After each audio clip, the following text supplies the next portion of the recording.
News का खास कार्यक्रम बदलता बिलासपुर चल रहा है। शहर के विकास पर यहां खास चर्चा की जा रही है। जनप्रतिनिधियों से सवाल जवाब। आत्मानंद स्कूल मांगते हैं, हर गरीब का बच्चा आत्मानंद स्कूल में पढ़े, इंग्लिश मीडियम में पढ़े।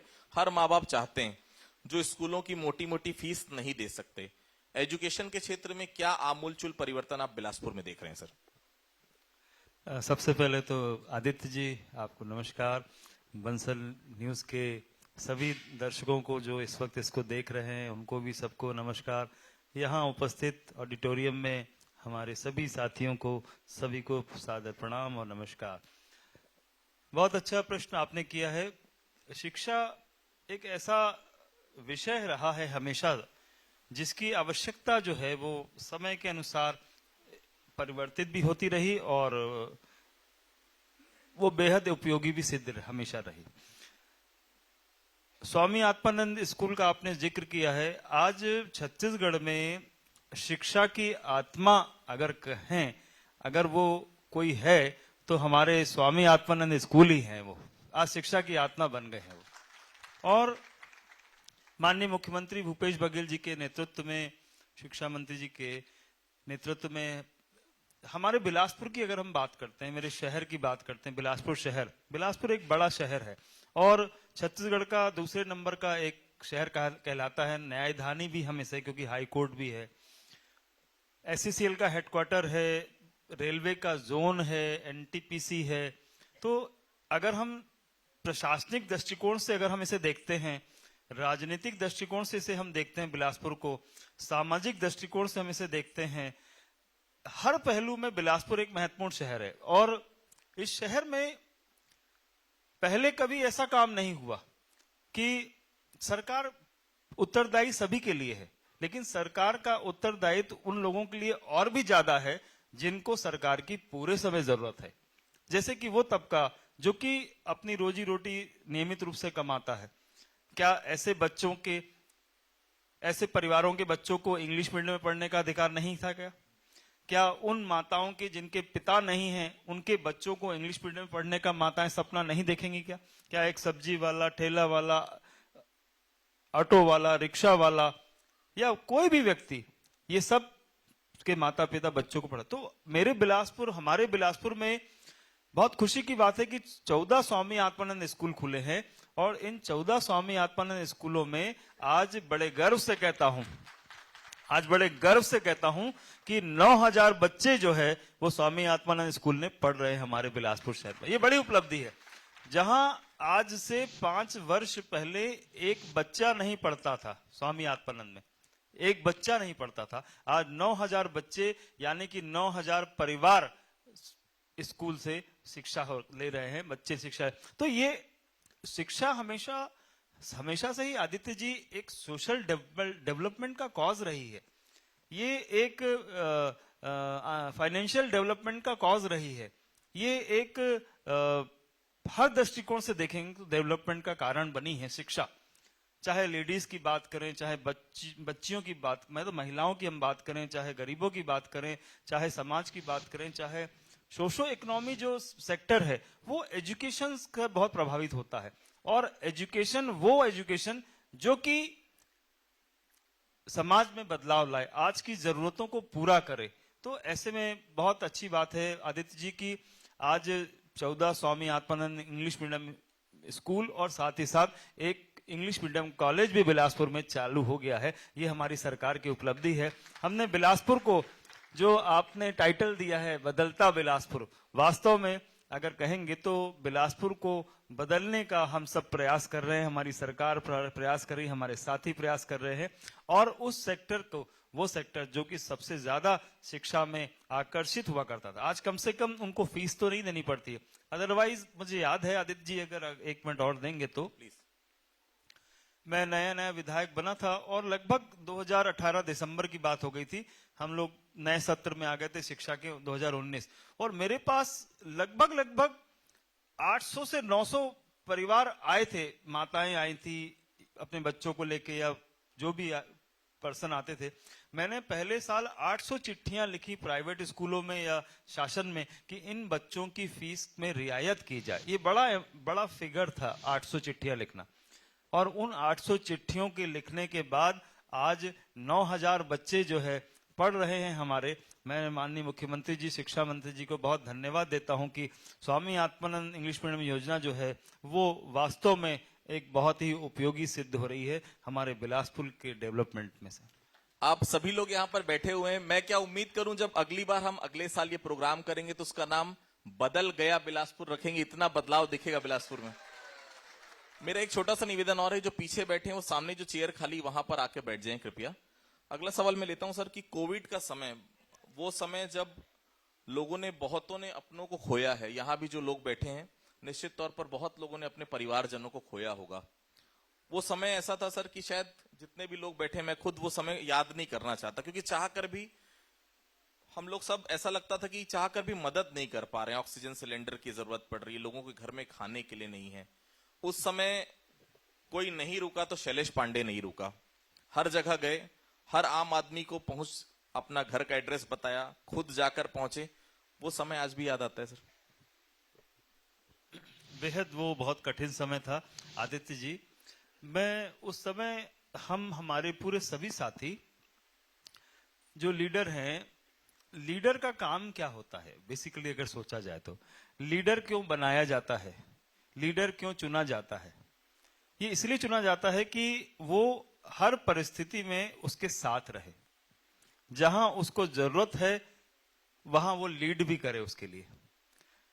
पूरे विश्व की महामारी कोरोना महामारी थी, केवल सब लोग, पूरा विश्व परेशान था, हिंदुस्तान परेशान था, हमारा छत्तीसगढ़, हमारा बिलासपुर, वो मौतों का जो सिलसिला थम नहीं रहा था कहीं। और उस वक्त ऐसी स्थिति थी कि कितने सारे लोग रोज अपने ही किसी करीबी व्यक्ति का समाचार दिन भर कई लोगों का मिलता था। लेकिन वास्तव में मैं सैल्यूट करता हूं उन सभी समाजों को भी, उन लोगों को जिन्होंने उस समय में, इतने कठिन समय में सहयोग किया।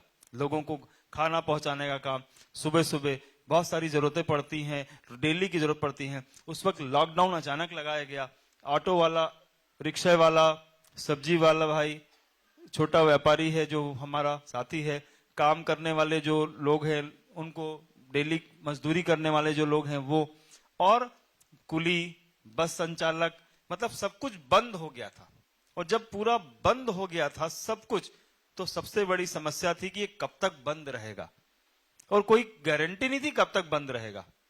और उस समय पर, पहले समय मुझे याद है कि 23 मार्च को लॉकडाउन पूरे देश में लगा दिया गया था। और मुझे याद है कि 30 मार्च को मेरे सरकारी कार्यालय में, जहां मैं बंगला है सरकारी कार्यालय, वहां पर सैकड़ों लोग आ गए थे भीड़ लगा के, और इसके कारण मेरे ऊपर एफआईआर भी हुई थी। उसका कारण ये था कि मैं ये बताना चाहता हूं कि 23 मार्च को लॉकडाउन लगा, 30 मार्च को एफआईआर हुई, यानी कि इन 6 दिनों में मेरे बिलासपुर के वो परिवार जिनके लिए रोटी, जिनका भगवान है सर, मतलब रोटी जिन्हें जरूरत है, वो लोग इतने परेशान हो चुके थे कि वो अपने विधायक के घर आए थे, विधायक के पास आए थे, और राशन में, चूंकि मैं, हमारे सभी साथी राशन, सब्जी भाजी, तेल, जो जो चीजें हम बांट सकते थे हम बांट रहे थे।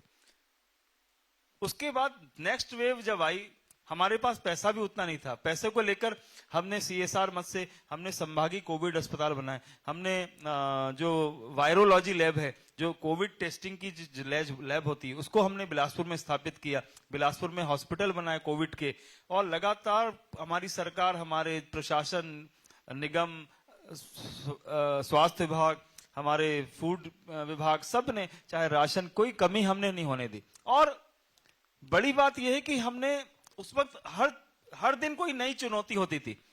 कभी ऑक्सीजन सिलेंडर की कमी हो जाती थी, कभी रेमडेसिविर इंजेक्शन की कमी हो जाती थी, कभी ऑक्सीजनेटेड बेड की कमी हो जाती थी, कभी, मतलब बेड की कमी लगातार बनी रहती थी, कभी वेंटिलेटर की कमी हो जाती थी। तो हर प्रकार की कमियां उस वक्त थी, क्योंकि उस वक्त बीमारी जो है संख्या में बढ़ती जा रही थी। और उस पर काबू कैसे पाते अचानक? लेकिन स्टेप बाय स्टेप हम लोगों ने जो काम किया, पिछले 2 साल सरकार ने जो काम किया, उस स्टेप बाय स्टेप में लगातार हम लोगों ने कोशिश करी कि हमारे जो सिम्स हॉस्पिटल है, जिला अस्पताल है, हमारे जो भी हमने जितने वो बनाए थे हॉस्पिटल, टेम्पररी हॉस्पिटल बनाए थे, हमारे प्राइवेट हॉस्पिटल भी थे, सब ने भरपूर मदद की। और इसमें बड़ी बात यह है कि मतलब ये कहना मेरे लिए बिल्कुल भी असत्य नहीं होगा, मैं अपनी इस बात को कह रहा हूं, ये असत्य नहीं है कि अगर वास्तव में अगर किसी ने जन सेवा करी है कोरोना के काल में, तो वो हमारे कांग्रेस की सरकार, हमारे कांग्रेस के साथियों ने करी है। क्योंकि यहां पर जो भारतीय जनता पार्टी, जो यहां विधायक हुआ करते थे, 20 साल विधायक रहे, 15 साल मिनिस्टर रहे, एक दिन नहीं निकले कभी। अभी मुझे रोज नजर आ रहे हैं, लेकिन अभी तो चुनाव का टाइम है, वो तो अभी रोज दिखेंगे ही, लेकिन एक दिन नहीं निकले। ये लीडर का काम नहीं होता है। लीडर का काम ये नहीं कि माला पहन ली और मुख्य अतिथि बन गए, ये लीडर का काम नहीं है कोई, ये केवल लीडर का काम ये भी है जब संकट में है हमारी साथी, हमारे लोग, तो वो लीड करते हुए आगे जाए और उसके ऊपर भी संकट उतना ही बना रहे जितना संकट उनके पीछे उस पर विश्वास करने वालों का है। और मुझे खुशी है इस बात की कि मेरे पूरे साथियों ने जो है वो बहुत अच्छा काम किया कोरोना के काल में, और मैं बिल्कुल कहूंगा, मैं उनका विशेष रूप से आभार व्यक्त करूंगा। और उन समाज सेविकों को, उद्योगपतियों को, हर विभाग के अधिकारियों कर्मचारियों को, कोरोना वॉरियर्स को, जिन्होंने इतनी बड़ी विपदा में जो है वो कभी दामन नहीं छोड़ा, हाथ नहीं छोड़ा। हमने तो अपने हाथों से शमशान घाट तक भी गए हैं। हमारे बहुत सारे साथी हैं, हमारे तो एक दीपांशु श्रीवास्तव पार्षद थे, उनके तो फादर की डेथ हुई, हम लोग तो उनके क्रियाक्रम में तोरबा तक गए थे, शमशान घाट तक। और विजय केशरवानी जी, उनके ब्रदर की डेथ हुई। हमारे बहुत सारे साथी हैं जिनके परिवार के सदस्य जिनकी मौत हुई, हम लोग उनके लिए वहां तक पहुंचे। तो कहीं एक आदमी नहीं दिखा बीजेपी का, कहीं एक आदमी नहीं दिखा। और ये बात पूरे शहर की जनता जानती है कि संकट के समय कौन उनके साथ था, विपत्ति के समय कौन उनके साथ खड़ा था। और वास्तव में उनकी रक्षा करने के लिए हमारे सभी लोगों ने अपने प्राणों को भी दांव में लगा दिया। ये विशेष आभार व्यक्त करता हूं उन सभी के प्रति। और वास्तव में ये कोरोना का काल जैसा दोबारा समय ना आए, मैं ये ईश्वर से कामना करूंगा। बिलासपुर कभी रेलवे जोन के लिए जाना जाता था, बहुत सारी ट्रेनें चलती हैं, बहुत सारी अच्छी ट्रेनें आती हैं। मुझे ट्रेन से सफर करने का पहले बहुत शौक था, लेकिन अब नहीं करता, क्योंकि ट्रेन शायद समय पे मिलती नहीं। आप सभी गवाह हैं उस सब चीजों के लिए, कभी 4 घंटे, कभी 6 घंटे। लेकिन मैं हवाई सेवाओं की जरूर बात करूंगा, क्योंकि अब बिलासपुर उस मानचित्र में आ गया है जहां पर हवाई सेवाओं की और दरकार है। क्या कुछ कहेंगे शैलेश जी? पहले बड़ी बड़ी बातें हुआ करती थी, हवाई चप्पल पहन के करेंगे हवाई सेवा। सरकार हवाई चप्पल जो थी वो भी दे पाई कि नहीं दे पाई भगवान जाने, लेकिन हवाई सेवा तो मिली नहीं करने को। और 15 साल शासन किया, 15 साल तक कुशासन किया, और बिलासपुर के साथ हमेशा सौतेला व्यवहार किया। आज भी कितनी लड़ाई करके हम लोग इस एयरपोर्ट को लाए हैं। माननीय मुख्यमंत्री भूपेश बघेल जी का हृदय से आभार व्यक्त करता हूं कि उन्होंने बिलासपुर के साथ जो व्यवहार किया, जो सौगातें दी, वो कोई और चीफ मिनिस्टर कभी नहीं किया बिलासपुर के लिए, जो उन्होंने किया। और पहली बार जब हम लोगों ने मांग करी तब उन्होंने हमको 27 करोड़ रुपए दिए। उस 27 करोड़ से हमने 3C कैटेगरी का एयरपोर्ट बनाया, उसका निरीक्षण करा। बिलासपुर के लोग अपने क्षेत्र में, अपने शहर में हवाई जहाज में बैठ सके और दिल्ली जा सके, इलाहाबाद जा सके, भोपाल गए, इंदौर गए, भले कुछ फ्लाइटें बंद हुई, और ग्वालियर गए, जबलपुर गए। ये पहले कहां हुआ था। तो फ्लाइट्स को लेकर हमारी यहाँ पर जो संघर्ष समिति है, हमारे समाज के साथी हैं, सभी सामाजिक संगठन हैं, वो भी लगातार 4 साल से बैठे हुए हैं। 4C कैटेगरी का सपना देख रहा है बिलासपुर। और आज हम नाइट लैंडिंग के लिए फिर से माननीय मुख्यमंत्री जी ने 28 करोड़ रुपए फिर दिए। नाइट लैंडिंग का काम पूरा हो रहा है। आने वाले कुछ समय बाद बिलासपुर में रात को भी विमान उतर सकेगा, रात में भी यातायात हो सकेगा। यानी कि बिलासपुर आगे बढ़ रहा है। कोई भी शहर है अगर उसमें हवाई सेवा है तो वहां पर सब लोग आते हैं या वहां से लोग जाते हैं। कोई बीमार आदमी है, उसको देखने जाना है, कोई व्यक्ति देखने बिलासपुर को आया है, स्कूल है, कॉलेज है, यूनिवर्सिटी है, हाई कोर्ट है, बड़ी बड़ी संस्थाएं हैं, हमारे सेक्टर्स हैं। तो बिलासपुर का जो स्तर हवाई सेवा से बढ़ा है, मैं माननीय मुख्यमंत्री जी की जो सोच है और बिलासपुर के नागरिकों का, बिलासपुर के हमारे साथियों का, कांग्रेस के और हमारी पूरी टीम का जो एक योगदान है, जिसके कारण आज बिलासपुर में हवाई सेवा जो है वो लगातार बढ़ रही है। और 4C कैटेगरी के लिए हम लोग तैयारी कर रहे हैं बिलासपुर को कि रायपुर जैसा एयरपोर्ट कहीं तो, जिन्होंने बिलासपुर को 25 साल पीछे ढकेल दिया, सीवरेज का कांड, सीवरेज की योजना, यहां पर क्या क्या बुरा नहीं किया गया जनता के साथ, क्या क्या अत्याचार नहीं किया गया। योजनाएं लाते थे कि यहां पर जनता को परेशान करने की योजनाएं बनाते थे, कोई काम सफल नहीं हुआ, भ्रष्टाचार करते रहे, यहां पर बिलासपुर को पीछे ढकेल दिया। अगर बिलासपुर आगे बढ़ रहा है तो आज उसमें अड़ंगा अड़ाते हैं। अगर 4C कैटेगरी का हवाई एयरपोर्ट हम यहां का बनेगा तो इसमें फायदा किसका है? बिलासपुर का है। तो इसमें भाई यहां सांसद जी तो हैं, बिलासपुर से चुन के गए हैं, सांसद हैं, भारतीय जनता पार्टी से चुन के गए हैं। उन्होंने कभी इस बात को नहीं कहा, कभी दिल्ली में जाके एक बात नहीं रखी। उनको रखनी चाहिए बात, मैं समझता हूं कि वो जाके बात करते तो बात, लेकिन उन्होंने कोई सहयोग नहीं दिया। आज हमको वहां सेना की जमीन है, वो हमको चाहिए, उसके लिए लगभग 93 करोड़ रुपए का स्वीकृति भी सरकार ने दे दिया भारत सरकार को। अब उन्होंने अड़ंगा अड़ा दिया केंद्र सरकार ने कि हमको मार्केट रेट के हिसाब से लैंड का कॉस्ट चाहिए। ये क्या बात हुई? गवर्नमेंट होती है, चाहे सरकार राज्य की हो चाहे केंद्र की हो, वो उत्तरदायी होती है हर क्षेत्र के लिए। क्या यहां पर केंद्र की सरकार उत्तरदायी नहीं बिलासपुर के लिए, बिलासपुर की जनता के लिए? लेकिन भारतीय जनता पार्टी की सोच बिलासपुर को लेकर पिछले 15 साल इनकी सरकार रही, तब भी इनने पीछे 25 साल पीछे ढकेल दिया। और आज बिलासपुर आगे बढ़ना चाहता है, कोशिश कर रहा है, हिम्मत कर रहा है, मेहनत कर रहा है, हमारी सरकार जोर लगा रही है, तो आज भी सहयोग नहीं कर रहे हैं। तो ये पूरा शहर देख रहा है। आपने ट्रेन की बात करी, मुझे भी डर लगने लगा है। मतलब कितनी बड़ी, हम सब लोग डरते हैं, जीवन रेखा कहते हैं ट्रेन को, भारतीय रेल को, और आज क्या हो गई है वो? आज वो प्राइवेटाइजेशन करते जा रहे हैं आप। आपकी सोच बिलासपुर के लिए, छत्तीसगढ़ के लिए सौतेला व्यवहार कर रहे हैं आप। आज नवरात्रि में ट्रेनें कैंसिल होगी, लगातार अखबारों में छप रहा है। इतने समय से मुख्यमंत्री जी पत्र लिख रहे हैं, इतने समय से हम लोग अपने अपने स्तर पर धरना प्रदर्शन सब कुछ कर रहे हैं, ज्ञापन दे रहे हैं, हर जगह हमारे साथी कर रहे हैं। नागरिकों को कितनी परेशानी हो रही है। मैं आपको आपके प्रोग्राम में इस बात को कहता हूं कि मेरे परिवार, मैंने अपनी एक दिन फैमिली का रिजर्वेशन कराया, उनके कोई परिजन की डेथ हो गई थी, और मैं अपनी श्रीमती जी का जब मैंने कराया रिजर्वेशन, और जिस दिन ट्रेन में बैठना था उसके एक दिन पहले उनकी भी ट्रेन कैंसिल हो गई थी और वो नहीं जा पाई थी, वो नहीं जा पाई। और ऐसे लगातार कितने परिवार हैं जिनके माता बहनें परिवार बीमारी में हैं, तीज त्योहार का समय है। मैं खुद क्वेश्चन लगा के पूछा था, आज से साल भर हो गया है, साल भर पहले मुझे लिखित जवाब रेल मंत्रालय ने दिया था। साल भर पहले तक लगभग 40 लाख टिकटें रद्द की गई थी, 40 लाख लोगों का रिजर्वेशन कैंसिल हुआ था। इस एक साल, जो पिछला एक साल है, इसमें न जाने कितना और बढ़ गया होगा। तो मैं समझता हूं 1-8 करोड़ अगर टिकटें रद्द हुई हैं तो 1 करोड़ लोग प्रभावित भी हुए हैं, उनके परिवार भी प्रभावित हुए हैं। तो केंद्र में बैठी हुई मोदी जी की सरकार जो है वो छत्तीसगढ़ के साथ लगातार सौतेला व्यवहार कर रही है और ये दिख रहा है जनता को। छत्तीसगढ़ के राज्य गीत की शुरुआत कहां से होती है? अरपा पैरी के धार।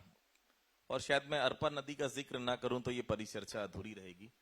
कितना बदलाव देख रहे हैं उस अरपा के लिए, जिसकी शायद बिलासपुर की हर जनता के लिए, हर शख्स के लिए जीवन की एक धार है अरपा, और शायद जीवन दायिनी नदी है, जीवन रेखा है।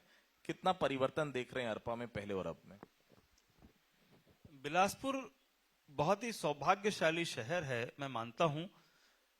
उसका कारण सबसे बड़ा यह है कि जिन भी शहरों से नदी बीचों से बीच निकलती है, वो शहर बहुत खूबसूरत माने जाते हैं पूरे विश्व में खूबसूरत माने। सामान्य तौर पर नदियां शहरों के किनारे चलती हैं, लेकिन बिलासपुर वो शहर है जहां पर नदी जो है शहर के बीच से निकलती है। और हमारी अरपा नदी के साथ 15 साल तक झूठ बोलते रहे कि हम इसको साबरमती बनाएंगे, हम इसको टेम्स नदी बनाएंगे। ये यहीं के विधायक, यहीं के 15 साल के मंत्री जी, इन्होंने वादा किया था यहां की जनता के साथ, इन्होंने झूठा वादा किया जनता के साथ। इन्होंने 2008 में परियोजना बनाई 3000 करोड़ की, पैसा मांगने गए, ये पैसा 3000 करोड़ का नहीं ला पाए, हम ये बनाएंगे वो बनाएंगे, इनका 5 साल तक बस योजना बनाते रहे। फिर जब 2013 में फिर चुन के आए तो फिर बोले, फिर उसको पीपीपी मॉडल में बनाया, पीपीपी मॉडल में 2800 करोड़ की योजना बनाई। उसके कारण अरपा के दोनों तरफ की जमीनों को बंधक बना दिया गया, बंधक बना दिया गया। और अरपा नदी को बंधक बनाने के बाद लोगों को खरीदी बिक्री पे रोक लगा दी गई। 1000 एकड़ का पैच जो है वो उन्होंने आइडेंटिफाई कर दिया अरपा साडा के प्रोजेक्ट में, और अरपा साडा के प्रोजेक्ट में 1000 एकड़ पीपीपी मॉडल से वो अपने किसी श्यामा दामा जो भी हैं उनके साथ जो है वो क्या करते थे भगवान जाने।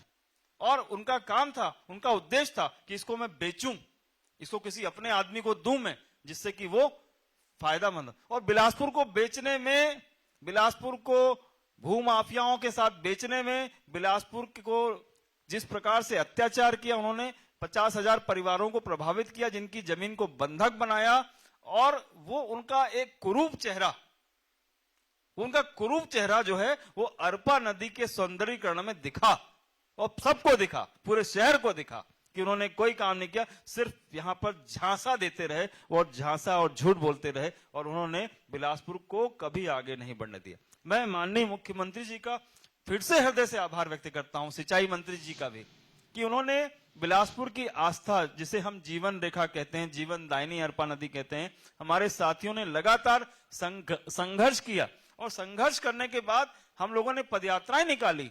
हमारे राष्ट्रीय स्तर के नेता खुद बिलासपुर आए, मुख्यमंत्री जी ने भी पदयात्रा में शामिल हुए। तो उन्होंने जो वादा किया था, हमने जो वादा किया था बिलासपुर की जनता के साथ, तो वो वादा पूरा किया, और लगभग 250 करोड़ रुपए हमारी सरकार ने दिया बिलासपुर को, जिसमें कि अरपा के शिव घाट और पचरी घाट में बैराज बन रहे हैं, लगभग पूर्णता की ओर है, और अरपा के दोनों तरफ जो है वो 4 लेन सड़कें बन रही है। ये जब सुंदर बन जाएगा तो कितना अच्छा लगेगा। मैं आपको छोटा सा बात बताना चाहता हूं। अभी मैं कुछ माह पहले इस देश की सबसे खूबसूरत जगह है लेह लद्दाख, वो कितना ऊंचाई पर है, वहां मैं गया घूमने के लिए, किसी काम से गया था, और मैंने वहां देखा जाके कि वहां पर लोगों ने मुझे कौन सी जगह दिखाई, वहां जाके, कहां जाके, वहां जाके लद्दाख, जहां पर इतनी ऊंचाई पर है, जहां पर ऑक्सीजन की भी कमी हो जाती है, वहां जाके मुझे सिंधु नदी के दर्शन कराए जाके। सिंधु नदी, यानी कि हम इतनी ऊंचाई पर जा रहे हैं और वहां जाके भी हमको क्या दिखाया जा रहा है, नदी देखिए आप, हमारे नदी देखिए, सिंधु नदी का महत्व कितना ऐतिहासिक महत्व है। उसके आगे फिर मैं और बढ़ा और लगभग 18,000 फीट तक ऊपर गया मैं, वहां पर जहां पर खारदुंगला पास करके एक जगह है, खारदुंगला पास से हम और आगे जाते हैं चाइना बॉर्डर की तरफ, तो वहां पर एक पेंगोंग लेक करके जगह है, आपने सुना होगा पेंगोंग लेक। पेंगोंग लेक में ले लाएंगे, जो कि बहुत ही कलरफुल झील है, जिसमें पूरे समय कलर चेंज होते हैं। देखा होगा 3 इडियट, सभी ने देखी शायद, 3 इडियट फिल्म में शूटिंग वहीं हुई थी। और यानी कि भारत के स्वर्ग में भी अगर हम जाते हैं तो वहां के लोग भी हमको क्या दिखाते हैं, झील दिखाते हैं, नदी दिखाते हैं। इतना महत्व होता है नदियों का। और बिलासपुर में जब इनकी सरकार रही 15 साल तक, एक ईंटा नहीं रखा, सिर्फ झूठ बोलते रहे।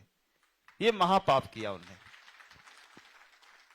मैं कहता हूं कि कुछ नहीं करते, सिर्फ अरपा पे ध्यान देते, सिर्फ अरपा को सौंदर्यीकरण करते, बिलासपुर के जल स्तर की चिंता करते।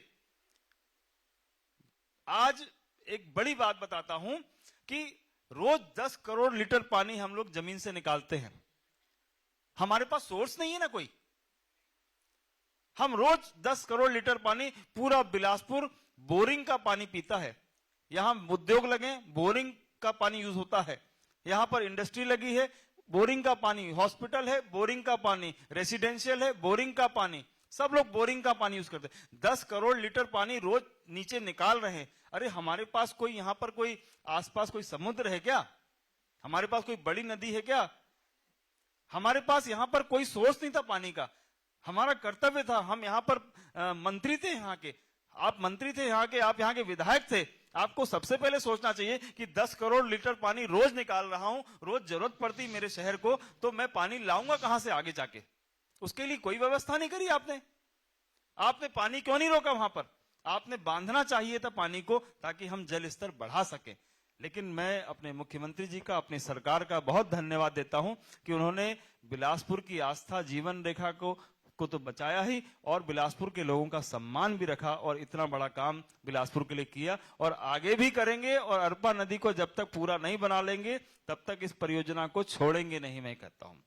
शैलेश जी, अमर अग्रवाल तो मित्र भी हैं आपके, आज एकदम बहुत ज्यादा कटुता, बहुत ज्यादा, मतलब क्या इन 5 सालों में कभी सहयोग नहीं मिला उनको? क्योंकि जनप्रतिनिधि रहे, वो भी 15 साल के, 20 साल के विधायक रहे, 15 साल के मंत्री रहे, सहयोग की अपेक्षा नहीं रही या सहयोग नहीं मिला? क्योंकि ठीक है, विधायक अब आप बन गए हैं, वो मंत्री रह चुके हैं, इस बार वो चुनाव हार गए, लेकिन शहर जब आगे बढ़ता है तो मुझे ऐसा लगता है कि पक्ष और विपक्ष जब साथ आते हैं तो शहर कहीं और पहुंचता है। कभी सहयोग नहीं मिला? तोता छाप गुड़ाखू सुना है आपने? मैं करता नहीं हूं, लेकिन सुना जरूर है।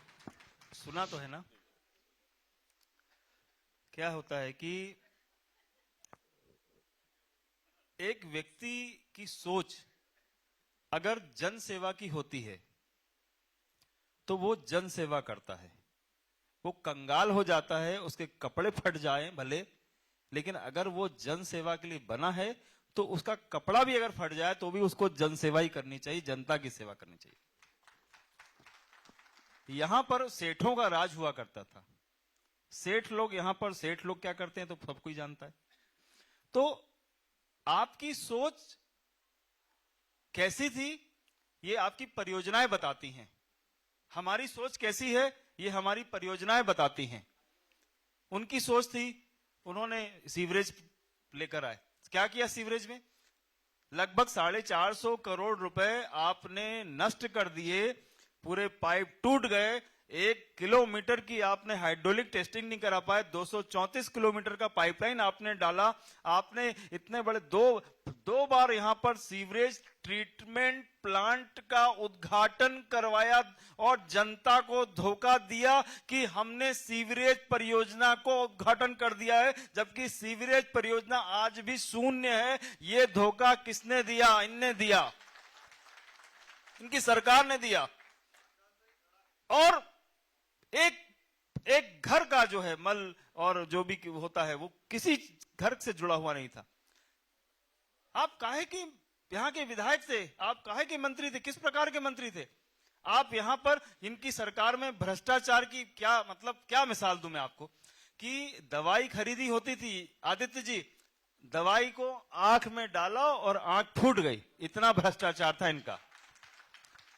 माताओं बहनों के गर्भाशय निकाल दिए, युवा महिलाओं के। उनके गर्भाशय क्यों निकाले गए? क्यों ऐसा पाप किया आपने? यहां पर जमीनें घूमा करती थी, यहां भूमाफियाओं का राज हुआ करता था, यहां आतंक था, हर आदमी डरता था, हर चीज, हर आदमी डरता था। व्यापारी हो, उद्योगपति हो, समाज का व्यक्ति हो, भैया नाराज हो जाएंगे, भैया नाराज हो जाएंगे। अरे यहां भैया को नाराजगी ना हो इसके लिए लोग, पूरा शहर डरता था उनसे। इस डर को हमने खत्म किया, इस डर को वापस उनको सम्मान दिलाया, सबको सम्मान दिलाया। तो बात आपने कही है कि कोई भी जनप्रतिनिधि चुन के जाता है तो उस अपने क्षेत्र के लिए अच्छी बातें करता है, अपने क्षेत्र की आवाज उठाता है, अपने क्षेत्र का विकास देखता है। हमने विकास नहीं देखा, हमने बिलासपुर को 25 साल पीछे ढकेल दिया। सीवरेज परियोजना, एक परियोजना 10 साल तक चलाई आपने और असफल रही आपकी। 18 मौतें हुई उसका जवाबदार कौन है? आपको सुनकर बहुत आश्चर्य होगा कि यहां पर न्यायालय है, उच्च न्यायालय। उच्च न्यायालय के मुख्य न्यायाधीश ने एक बार स्टेटमेंट दे दिया था कि बिलासपुर आने का मन नहीं करता है। इस शहर को बदनाम कर दिया था पूर्व मंत्री जी ने, जो यहां के 20 साल विधायक रहे। खोदापुर नाम यहां पर रखवा दिया था, बिलासपुर का नाम खोदापुर। अरे आप बिलासपुर को स्मार्ट सिटी बनाते, आपने बिलासपुर को बदनाम सिटी बना के रख दिया। आज उस बदनाम सिटी, उस खोदापुर से हम बिलासपुर को अच्छा बिलासपुर बना रहे हैं, स्मार्ट बिलासपुर बना। आज देखिए रोडें कितनी चौड़ी हो रही हैं, बड़े बड़े काम हो रहे हैं, अरपा का काम हो रहा है, एयरपोर्ट का काम हो रहा है, अस्पताल बना दिए हैं, कितने सारे, बहुत सारा काम हम कर रहे हैं। तो उन्होंने सहयोग तो छोड़िए, आपने पूछा ना सहयोग करते हैं क्या, तो वो कितना सहयोग करते हैं वो कोरोना काल में भी लोगों ने देख लिया। इन 5 सालों में उन्होंने क्या किया वो सब कोई जान रहा है, जब वो विपक्ष में रहे। बाकी सत्ता में क्या रहे, जब रहे वो, तो 15 साल बिलासपुर की जनता ने देखा कि कितना अहंकार की मूर्ति हुआ करते थे वो। एक अंतिम सवाल शैलेश जी, फिर मैं वाइंड अप करूंगा। धान की कीमत लगभग 2800 देने की बात मुख्यमंत्री जी ने कर दी है। मितानिनों के लिए, आंगनबाड़ी कार्यकर्ताओं के लिए, बेरोजगारियों के लिए बेरोजगारी भत्ता, मेरे ख्याल से हर वर्ग को छूने की सरकार ने कोशिश की है।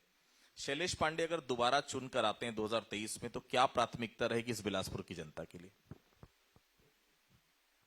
माननीय मुख्यमंत्री जी, हमारे सब लोग, जब हम लोग 15 साल विपक्ष में थे, किसान आत्महत्या कर रहे थे, कोई विकल्प नहीं निकल रहा था उनकी समस्याओं का। समर्थन मूल्य भी ढंग से नहीं दे पा रही थी सरकार। बोनस का झूठा वादा करते थे, बोनस भी नहीं दे पाते थे। राशन कार्ड चुनाव के टाइम पे बनवाते थे और उसके बाद चुनाव जीत जाने के बाद उसका सत्यापन करने के बहाने उसके राशन कार्ड निरस्त कर दिए जाते थे।